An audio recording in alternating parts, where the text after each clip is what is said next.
DElEd के द्वितीय वर्ष के समस्त अभ्यर्थियों का इस यूट्यूब प्लेटफॉर्म पर स्वागत अभिनंदन।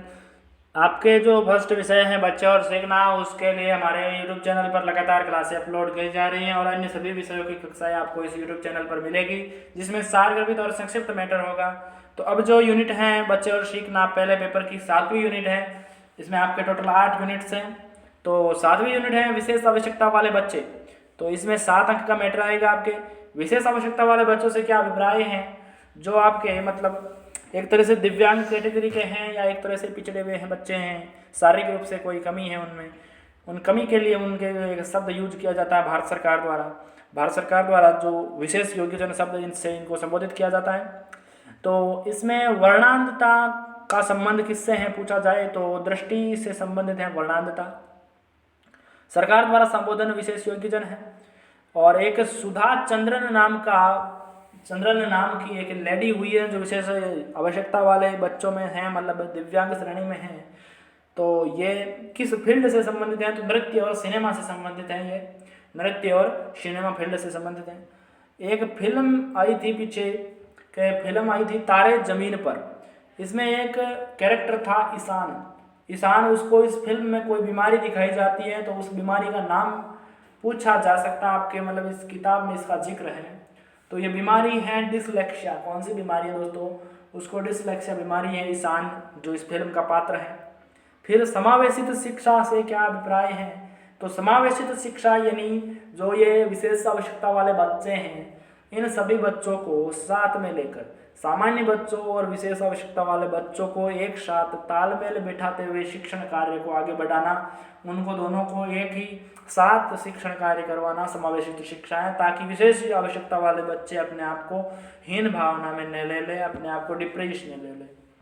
फिर भारत सरकार ने विशेष क्षमता वाले व्यक्तियों की शिक्षा हेतु एक अधिनियम पारित किया, पीडब्ल्यूडी एक्ट। पीडब्ल्यूडी एक्ट 1995 में पारित किया गया। यहाँ से छोटा प्रश्न आ सकता है आपके लिए। फिर विशेष आवश्यकता वाले बच्चों से क्या तात्पर्य है यहाँ पर, तो इसको डिफाइन करने के लिए आपके 2 नंबर का या 4 नंबर तक का सवाल आ सकता है और इसके बारे में आपको जानकारी भी होनी चाहिए। तो शारीरिक अथवा मानसिक दृष्टि से अपूर्णता या असमर्थता जो कि बच्चों को किसी भी रूप में यानी सामान्य क्रियाएं करने में, भाग लेने में उनके लिए बाधा बन गई है, वो अपूर्णता, वो असमर्थता जो कि बच्चों को किसी भी रूप से सामान्य क्रियाओं को करने में या भाग लेने से रोकती हो या उनको लिमिटेड कर देती है, वो बच्चे विशेष आवश्यकता वाले बच्चे कहलाते हैं। इनकी विशेष आवश्यकता वाले बच्चों की पहचान कैसे होती है भाई, तो शारीरिक रूप से आवश्यकता वाले बच्चों में क्या होता है, दृष्टि से हो सकते हैं, वो श्रवण से बाधित हो सकते हैं, बोलने में उनके प्रॉब्लम हो सकती है, या फिर शरीर के किसी अन्य अंग या फिर सीखने संबंधी समस्या हो सकती है, तथा उनका बौद्धिक स्तर भी सामान्य बच्चों से कम होता है। यह उनकी पहचान है। फिर समावेशित शिक्षा को थोड़ा विस्तार से देखिएगा। समावेशित शिक्षा की अवधारणा के अंतर्गत पाठ्यचर्या इस प्रकार की होती है कि वे सरल भी हो तथा चुनौतियों वाले भी हो। सभी के साथ समान व्यवहार किया जाता है ताकि बच्चों में हीनता की भावना उत्पन्न न हो। सभी बच्चों में स्वस्थ सामाजिक संबंध स्थापित किए जाते हैं। समावेशित शिक्षा का एक अभिप्राय है हर प्रकार के बच्चे को एक साथ लेते हुए, छोटे बड़े, सामाजिक रूप से जो कमजोर, मंद बुद्धि या फिर शारीरिक रूप से जो पिछड़ा हुआ है, शारीरिक रूप से विकलांग है, उन हर प्रकार के बच्चों को साथ में लेते हुए, किसी भी बच्चे को हीनता के साथ न देखते हुए अच्छे प्रकार से शिक्षण कार्य को सुचारू रूप से आगे बढ़ाने की प्रक्रिया समावेशी शिक्षा में शामिल है। फिर विशेष आवश्यकता वाले बच्चों के प्रति टीचर की क्या भूमिका रहती है, टीचर उनके प्रति कैसा व्यवहार करे, टीचर की उनके प्रति क्या रोल है, टीचर का रोल क्या है विशेष आवश्यकता वाले बच्चों के शिक्षण के प्रति या उनके विद्यालय में आने जाने या इनके जो व्यवहार के प्रति है। तो शिक्षक को विशेष आवश्यकता वाले बच्चों को सीखने की गति एवं सामर्थ्य को ध्यान में रखकर अपनी शिक्षण प्रक्रियाओं का निर्धारण करना चाहिए। शिक्षक को क्या करना चाहिए, विशेष आवश्यकता वाले जो बच्चे हैं उनके जो सीखने की स्पीड है, जो उनके सीखने की एबिलिटी है, उसको ध्यान में रखते हुए अपनी शिक्षण प्रक्रियाओं को निर्धारित करना चाहिए।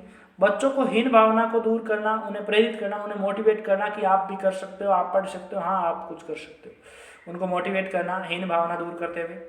फिर समाज में जागरूकता फैलाकर इन्हें समाज से भी जोड़ने का प्रयत्न करना, समाज से भी गुजारिश करना, समाज को जागरूक करना कि आप इनको हीन भावना से न देखें, आप इनका सम्मान करें, आप भी इनको सहयोग करें, इनको प्रेरित करें। फिर शिक्षक का इनके प्रति व्यवहार होना चाहिए, सॉफ्ट व्यवहार होना चाहिए, कोमल व्यवहार होना चाहिए, मृदुल व्यवहार होना चाहिए। तो शिक्षक की विशेष आवश्यकता वाले बच्चों के प्रति हमने भूमिका देख ली। तो अब अभिभावक के पेरेंट्स गार्जियंस की क्या भूमिका होती है इनके बच्चों के प्रति? कुछ विशेष हैं ये बच्चे, कुछ विशेष हैं, तो इनके प्रति विशेष कुछ भूमिकाएं, कुछ महत्वपूर्ण रोल भी होता है टीचर्स और पेरेंट्स का भी। तो पेरेंट्स का ये है कि पेरेंट्स का ये दायित्व है कि वे अपने विशेष आवश्यकता वाले बच्चों और सामान्य बच्चों में भेदभाव बिल्कुल ना करें। भेदभाव करने से उनमें हीनता आ जाती है और वो डीमोनेटाइज हो जाते हैं। और इनके लिए जिन उपकरणों की आवश्यकता हो वे उपकरण इनको अभिभावक उपलब्ध करवाए, ये उनका दायित्व है। और सरकार द्वारा दी जाने वाली सभी सुविधाओं की जानकारी जुटाकर उन्हें शिक्षा दिलवाई जाए, जो विशेष रूप से पिछड़े अन्य विशेष आवश्यकता वाले बच्चे हैं। इसमें सकारात्मक सोच पैदा कर उनको प्रेरित मोटिवेट किया जाना चाहिए कि हाँ, हम आपके साथ हैं, आपके द्वारा जो भी कार्य किया जा रहा है वो उसमें आप सफल होगे। फिर आपके हैं कि विशेष आवश्यकता वाले बच्चों की कठिनाइयों का निवारण आवश्यक तो है, लेकिन इसके 3 चरण भी हैं, वो चरण बताइए। तो एक तो हम पहला चरण है कि विशेष आवश्यकता किस प्रकार की है, भाई उसमें किस प्रकार का विकार है। अगर वो देख नहीं पा रहा है तो उसके लिए अलग समाधान होगा, सुन नहीं पा रहा है तो अलग समाधान होगा, चलने में असमर्थ है तो कुछ अलग समाधान होगा। फिर उस विशेष प्रकार की आवश्यकता देख ली, फिर उसके अंदर समस्या का या कठिनाई का पता लगाएंगे और उसके बारे में जो समस्या है उसका पता लगा के उसके कारणों के ऊपर थोड़ा डिस्कशन करेंगे। अगर उसका इलाज हो पाया तो इलाज किया जाएगा, अदरवाइज उसके लिए कुछ डिवाइस उपकरण कारगर सिद्ध होंगे तो उन उपकरणों का प्रयोग किया जाएगा। तो इस प्रकार ये आपके विशेष आवश्यकता वाले बच्चों की यूनिट थी।